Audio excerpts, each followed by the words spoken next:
Dr. Oak, this film would not have taken place, could not have taken place without you, even just the permissions that we got. I never found out how you actually managed to get those permissions. It was amazing because, believe it or not, I wrote one letter. And a week later, I got a big official Marathi written letter, which I've never been able to translate. For all I know, it was a mortgage on my house or something. And with that, I walked around, and was it difficult? Did you find that? Good evening. Yeah, certainly something of this type in public sector, we were not used to it.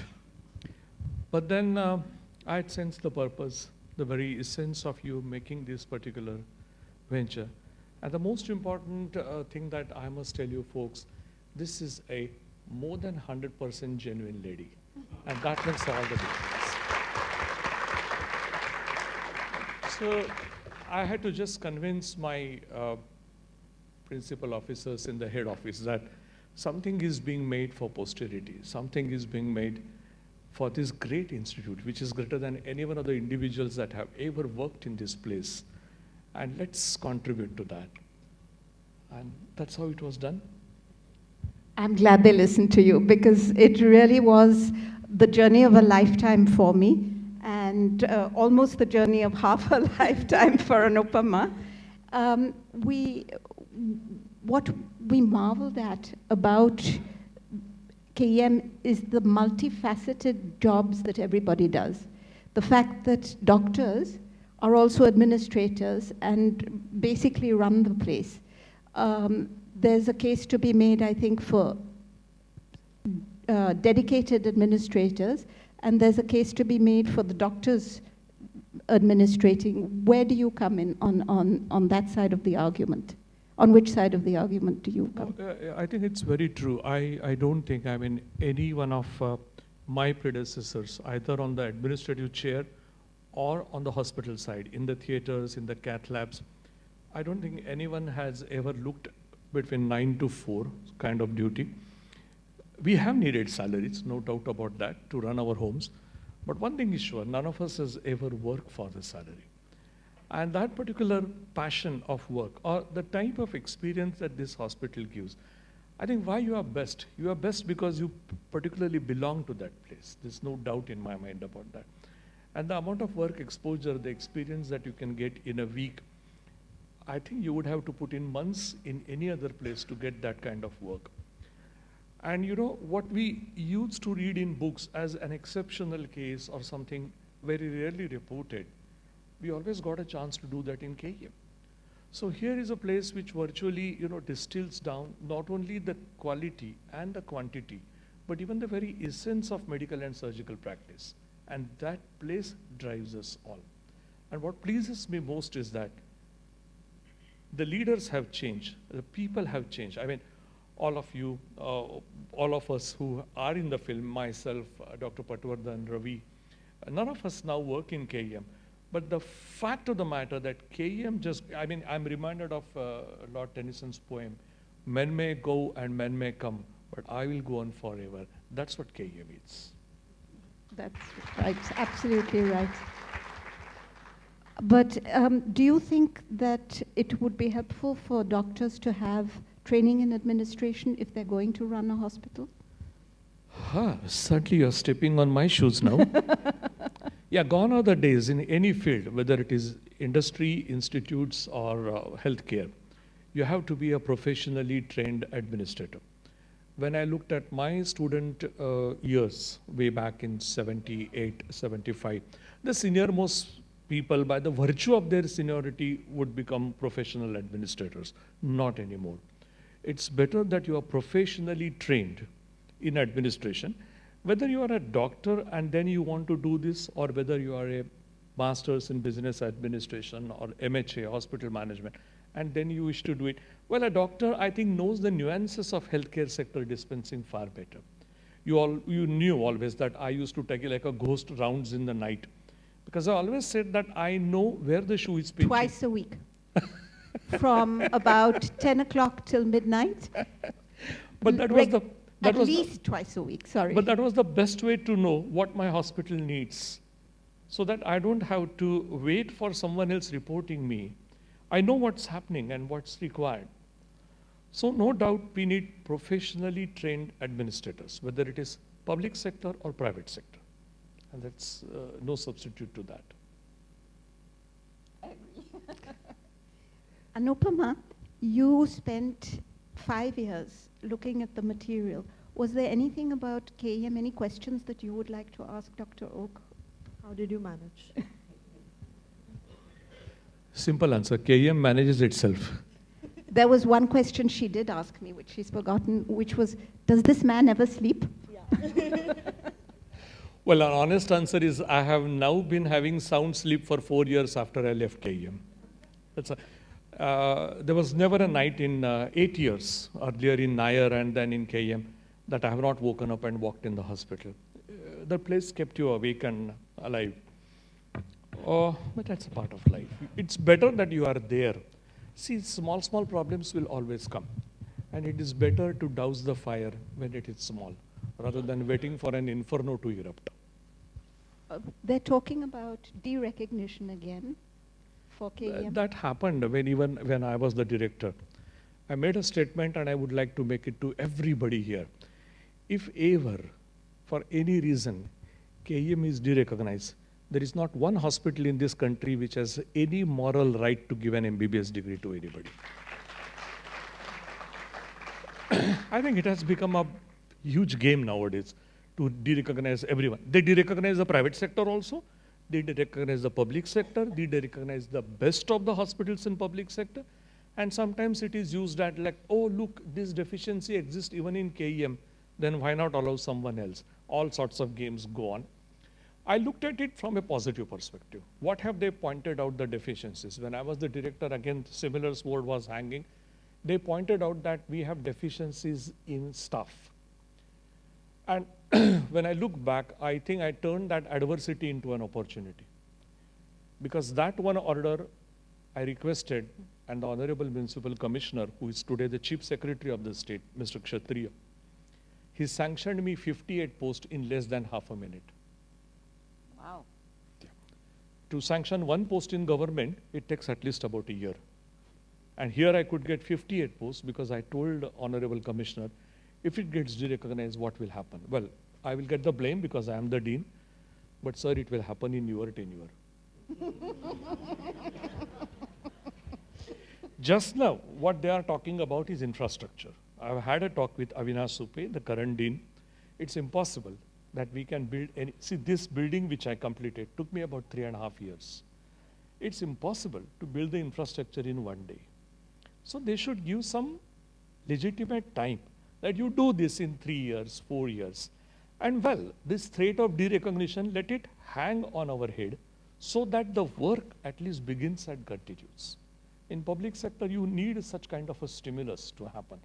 So I think one should approach it in a very positive manner, and I'm very sure Avinash will do it the same way. Yes. The thing about KEM is that as one of the students that I interviewed when Rabi sir left the hospital, I said, do you feel that one of the stars is setting? He says, stars set and stars rise again. And that is the real story of KEM, I think. Absolutely.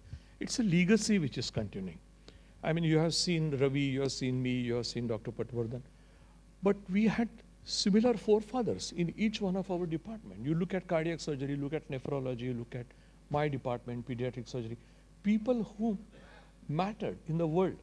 And that's how I think it's like a relay race that at the age of 58 or now it is 62, we just pass on the baton.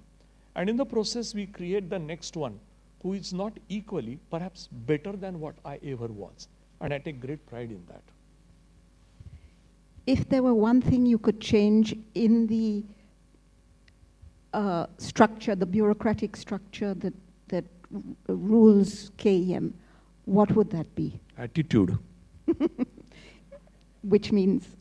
See, I can tell you, whether it is public sector or private sector, now I'm heading a private sector for last 4 years. Not many things have changed, to tell you honestly. Private sector also has its own, if you do a SWOT analysis, the positive as well as, we won't say threats, but some challenges there. The vision, what I'd said there, the most important thing for any administrator is to convince everyone else that the vision that you are having is the right kind of vision for the organization, for the country, for the people whom you are serving.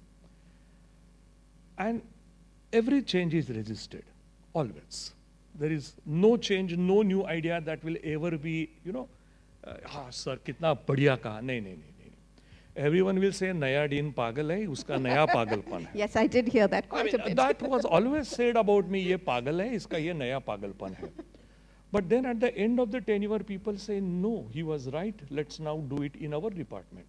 I think this transformation is the challenge to the person in the chair.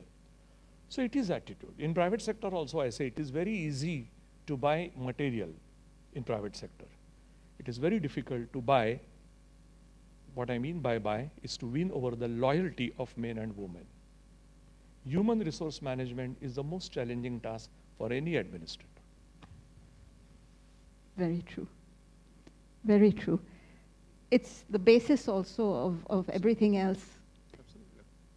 And I think that you went a long way in KEM, and I think that the current dean also, Dr. Supe, will also go a very long way because he is inclined in the same direction as you in building bridges between the various departments and not only departments, but also cadres.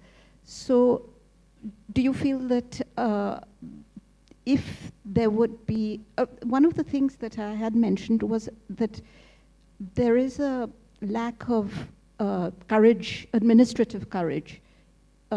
People like to create a paper trail, people like to take a problem and throw it upstairs and not take a decision, which means that the heads of departments, the deans, get overloaded with decisions which could be taken at lower levels administratively.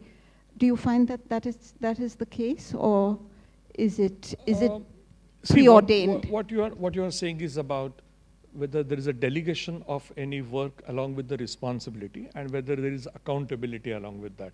I think all these three things must coexist, again in both sectors. In private sector, sometimes I fear because there is just no paperwork. I mean, I'm not used to that kind of thing, so I tell my president, let's create at least one document, and he looks at me like this. So to have a right kind of balance of having, the paperwork at times comes to your rescue. There are matters which go to court of law, whether you like it or you don't like it. And the court of law asks for documentary evidences. So I don't deny that the paperwork comes to your rescue. A good drafting, a neat, legible draft conveying the right kind of message that you wanted to say is always helpful. The head of the department will look up to the administration. Finally, you ascend a chair where you can only look up to God, and then what you do?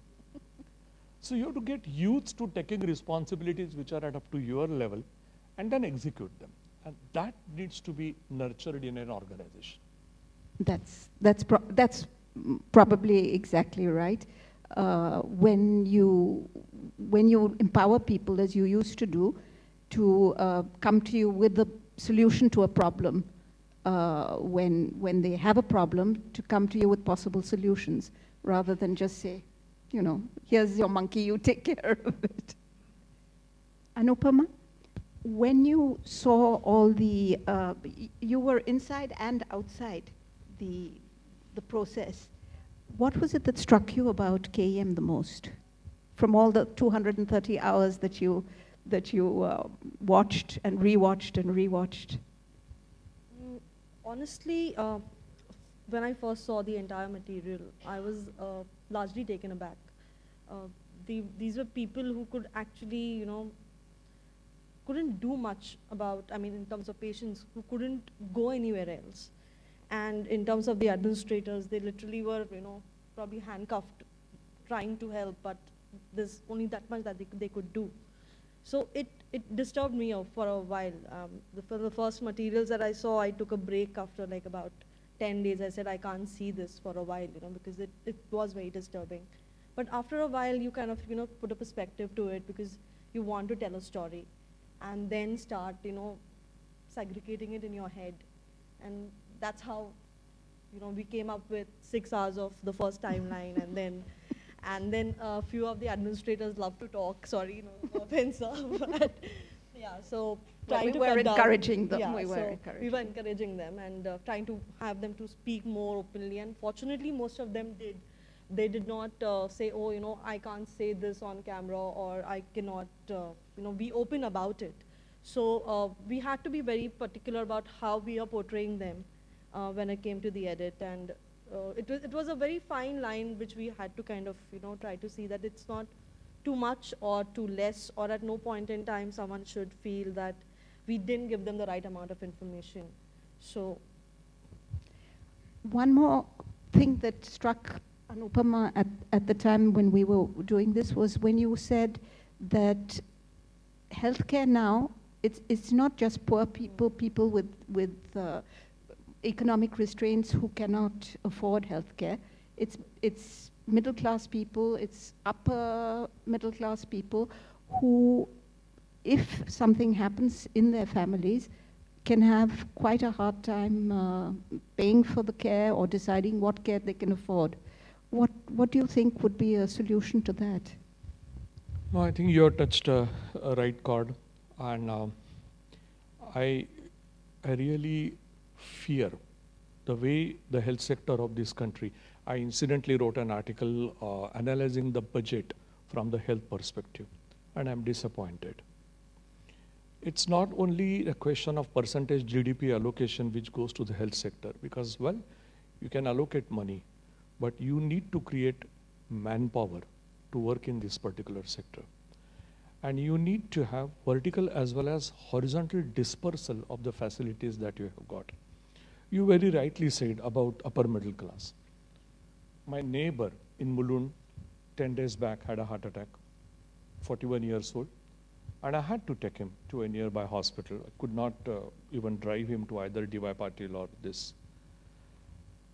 And finally, he ended up having a 5 SL bypass graft. And the total bill is about 7.5 lakhs. So it's difficult for even a middle class home.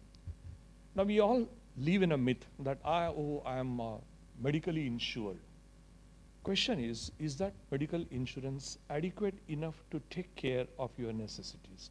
And the answers at times would be negative. That's the problem. I don't think any insurance which is less than about 9 to 10 lakhs is adequate enough now in this particular country. My heart bleeds because 7 decades after independence, it is no government, whichever party it might be in power, have not really looked at healthcare as their primary activity of working. In US, you fight an election of presidency on the basis of a healthcare issue. But here the percentage GDP allocation goes on dwindling. And you pick up just one thing. I mean, I congratulated Honorable Jaitley for making dialysis machines some amount of concessions and things like that. But then what about ventilators? What about pulse oximeters? What about monitors without which Dr. Patwardhan cannot work, without which Dr. Dave cannot give an anesthesia? These all equipments are needed by us. So you can't pick up just one niche area. Well, all salutes for making dialysis machines free, because this country desperately needs kidney dialysis, and which we are again abysmally poor. So we need to look at this at a total perspective of what are the needs and how we can reach to our poor people. So of late I have been propagating a new model. See, in 1946, 1 year before the independence, Sir Joseph Bore came out with a packet of primary health care center, which is in a village. I'm now saying, don't concentrate on the village. Concentrate on a taluka level hospital. See, because with this wonderful instrument, the penetration of communications is brilliant in this country. So I can be summoned, I can even see an ECG, I can see various things, I can see an X-ray of a person who is remote in the village. Can I give all the quality care in the village? Answer is no. But if I upgrade a cottage level, a taluka place level hospital, I myself being off late every month going to multiple taluka places and operating. I mean, last Monday we went to Dahanu and did 40 pediatric surgery cases. So that is a need. These Adivasi babies who should have never ever come to cities. So I think someone who has worked at the grassroots level should plan what we need. And I don't find that happening. That makes me sad. Well, it's terrible to stop this conversation on a sad level, but I think we need to take some questions from the audience. Good evening, doctor. I had a query regarding one of the portions of the documentary where they said that ICU-induced infections are extremely high. So what are hospital and the administration doing to curb down cases of septicemia? Nandini, would you like to respond? Since you are a part of this. ICU, nosocomial infections. She has been my anesthetist for last 14 years till I left KEM. And she's the one who is more dealing with ICU. To answer your question, ICU-related infections are the bane of every ICU. It's not particularly true of KEM Hospital only. And we hear often of patients getting infections simply because they came into hospitals. We call them nosocomial infections. There are plenty of material in the, there is plenty of material in the literature to manage nosocomial infections. Simple things like hand washing, which every microbiologist will tell you. This is one of the basic things. Antibiotics is another strategy. That's a lot of scientific jargon, but I think it boils down to a lot of basic things like maintaining hygiene, and that's something which I think every public hospital struggles to keep up with. So I have no simple answers to your question, I'm sorry, but it's a whole lot of things which go together to reduce the infection rate. I think what every public hospital needs is a basin with a soap dispenser, liquid soap and water that will flow through the tap 24 hours, and then a culture of hand washing. One of our professors, Dr. Natarajan from microbiology in KEM, had done this work. There are published papers that if we just wash hands, in addition to what you are saying, restricted entry into the ICUs. But I'll tell you, it is easier said than done. If we enforce that, we will maintain cleanliness, but have more fights in KEM. So my question is for the director of the movie. Good evening, ma'am. So I'm sure that while researching on KEM, you must have come across a lot of other storylines as well. But you featured, the few selective ones. So how did you select these storylines? There were several things. Dr. Oak. Can I just add, she can make a 3-hour feature film on Dr. Oak. 9. Posthumously, you can see a lot of that. I based it on many things, but well, the filming was based on many things, but the first one was character. I chose people whose character impressed me. I'm what they call a character snob. If somebody has good character, then I idolize them. And that was the first criterion for filming. The criterion, the reason we chose these 3 people, Dr. Patwardhan, whom I respect immensely, Dr. Ravi Ramakanthan, same thing, and Dr. Oak, as you can see, also very much, was because they were going to be leaving the hospital. And in my mind, I thought, before they leave, let's immortalize them. And when we do other episodes, we will choose other people because we will have more occasion to stalk them, if you like. And so that's why we whittled it down to these 3, basically. And they went with the patient stories that were the most appealing also. There's this moment I was pleasantly surprised. I guess we're all used to being manipulated, of course, by images and music and editing choices. And the part of the operation on Suyesh, your music is uplifting. And you can see the mother or family member at the door and praying, all that stuff. But your music already tells me that the operation will be fine. So I'm sure you've had discussions about this. Can you tell me about the process of why you made that choice and didn't choose to make my heart beat harder and faster?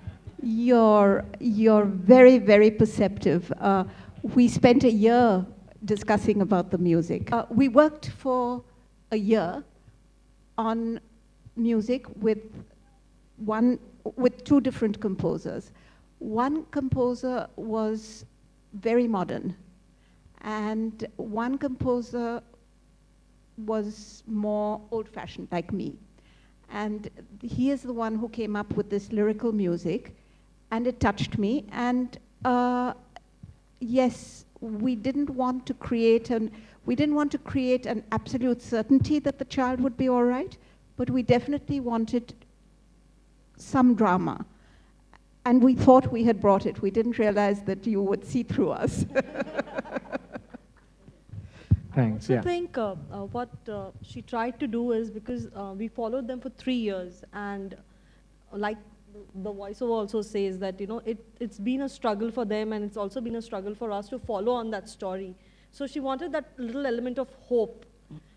We knew that the operation was fine, and then, so I was wanting a little more dramatic music, but then she stuck her ground on wanting to hold on to what she felt right. So it was a close call. It was a close call, and I think you're right. I think we could have created a little more suspense, but it's not in my nature to torture people. other than me. Other than you, and you.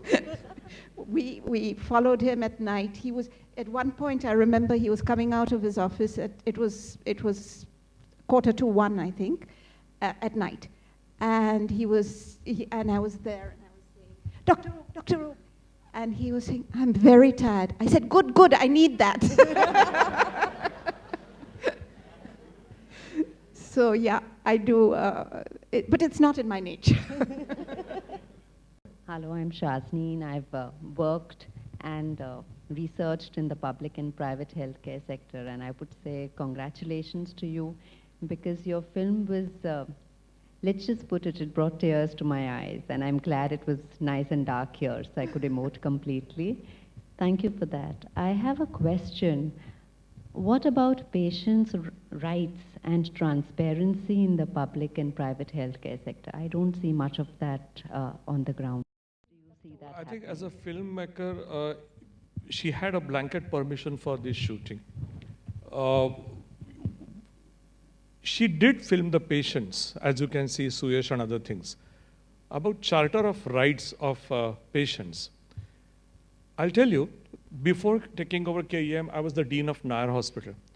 And once I had a dream of putting up a Charter of Rights of what the patients are entitled to by being a patient in this hospital. I prepared that charter, and everyone said me, sir, you put this up only after your retirement.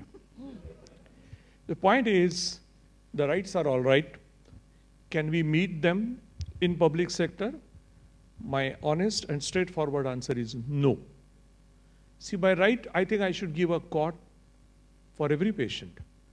But in public sector hospitals, you have patients on the bed, under the bed, and in between the beds. What is the choice?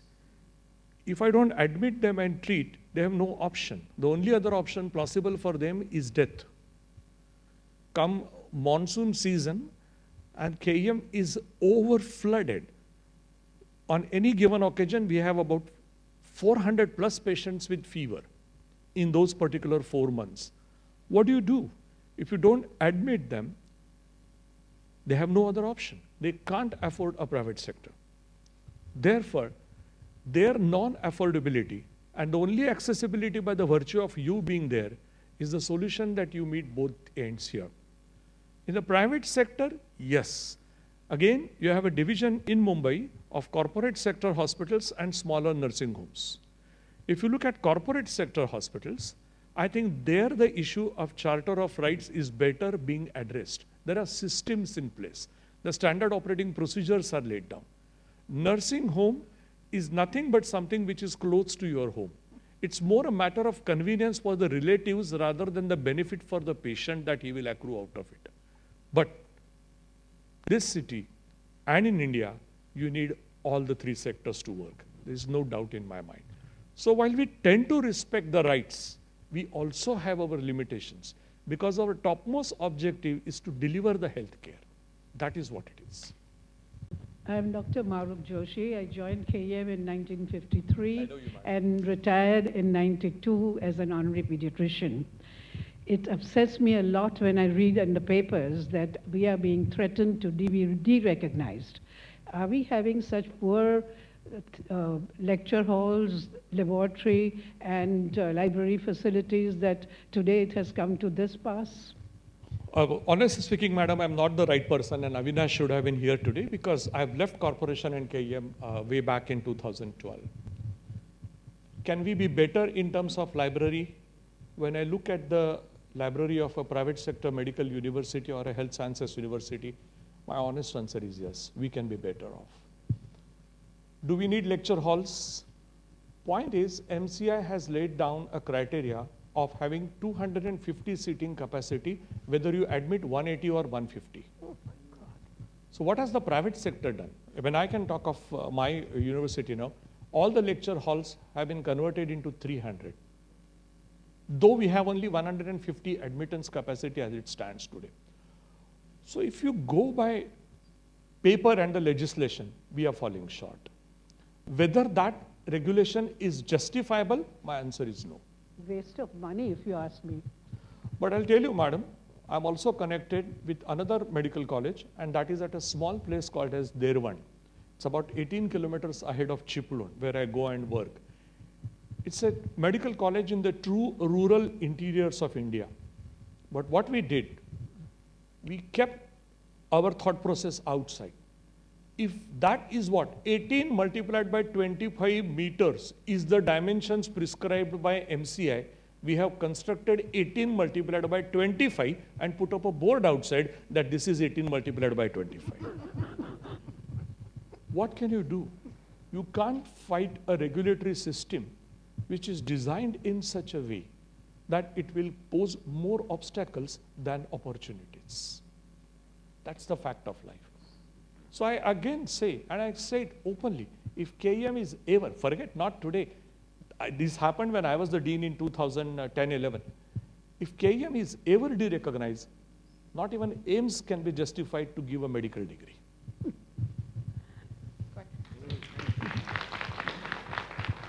Hi, good evening everybody. I'm Dr. Suyash Patankar and I'm a GSite and a fiercely proud GSite at that. And we were contemporaries. We were contemporaries when we were doing right, MCH. Sanjay, that's right. Like Sanjay said, GS always had a legacy of fantastic doctors and consultants. But when we look at alma mater, what we think of is what did it teach us? The thing that comes to my mind is when during my formative years as a doctor, every time I looked at all these successful consultants and doctors was that to begin with, they were excellent human beings. And that's what was the primary thing before they became successful doctors. And I really admire you, ma'am, for touching upon all these various facets of GS and KEM Hospital. My question to you is, I'm sure when you started making this film, you probably started with certain thoughts in your mind, and then you were in the process of making it over 4 years. Were there any changes in your thought processes? How was your journey about what you thought about KEM over the 4 years? It didn't change much in the sense that the minute I walked through those gates, I felt a buzz of positive energy. So I could say that the last day I left, which was day before yesterday, I still feel that buzz of energy as I walk in. So that didn't change. I think what was different was I had much more admiration for doctors and a little less admiration for medicine after going through this. Because I realized that medicine is actually only a tool in the hands of the doctors. And doctors like Dr. Patwar and like Dr. Lopa Mehta, who are the soul of this hospital, of this institution, also of the college, these are the doctors who really create the the tradition of KEM. And that tradition is the same from the beginning of our stay till the end of our stay. So that didn't evolve. That just was a given. But I will say this, I'm not saying that everybody who ever studied at KEM or whoever practiced at KEM is a saint. But I will say that from what I saw, two things. One, there are more good people, there is a higher percentage of good people in KEM than there is in the general population. And two, even the lousiest, most corrupt person at KEM is a little less lousy and corrupt than the people outside KEM.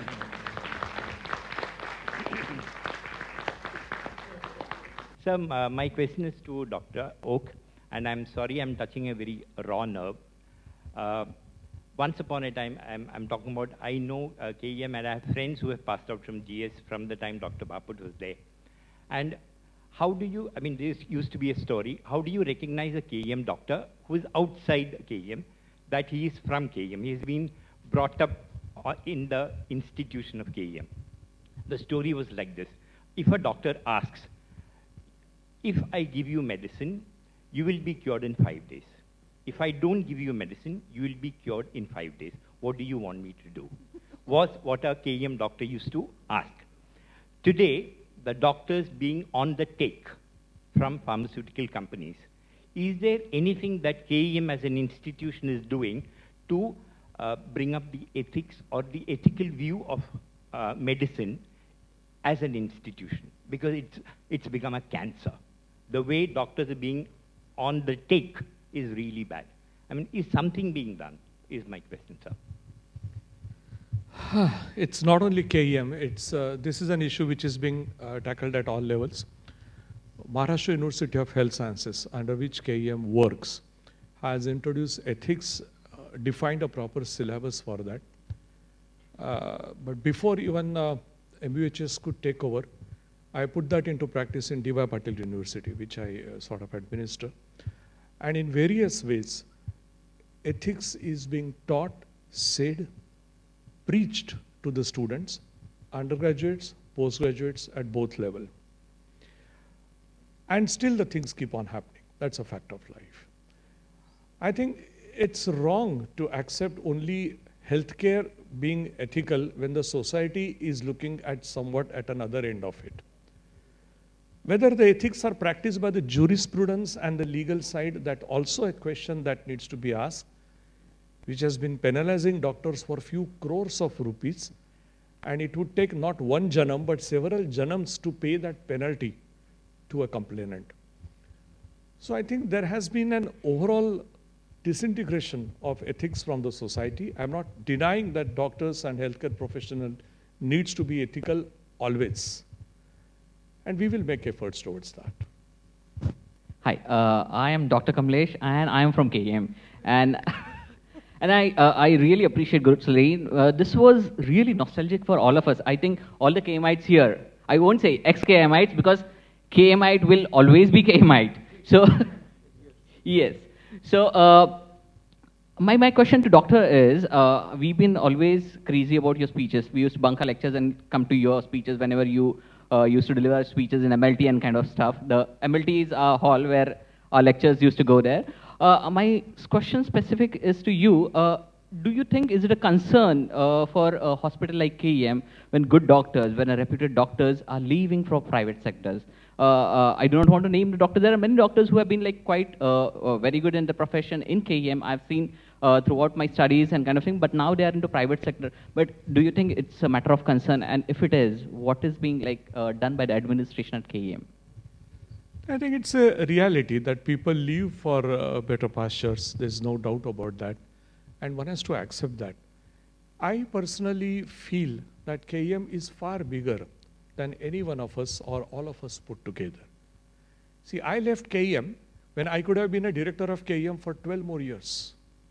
It was a voluntary decision that I took one day because I felt that I'm not more progressing at all in my CV. I've been a dean for 8 years. I've done all these things. And at the same time, I think I should also say that someone else should take my post and do little better or exercise fresher ideas. So what you say is right in a way that stalwarts have left, but you see the KEM is still going on. What we should do is that there should be a window open for even stalwarts. See, there is no harm a doctor making money. Sometimes in his life he has to make decent money. Otherwise, what I said, if there is a medical calamity in his own family, a full-timer will find it tough to fend for himself or for his family. So therefore, there has to be a window open for outside stalwarts to be absorbed back in the system as professor emeritus or visiting consultants, when you can have the expertise, and yet the fresher generations will take over. I personally feel KEM is bigger and better than any one of us. Madam. Dr. Ratna Magotra, KEM, and what you said is absolutely right. When I left, Dr. Patwardhan took over, and he's proved any day better than I was. Gulserene, I want to congratulate you for making this movie. Not only for making it, but bringing it to an audience like this, so that more people in this city will know about KEM. And my plea would be that Mumbaiites should take more interest in the public health system. And that's one way of supporting KEM and other public hospitals. Thank you. Thank you. That was the aim.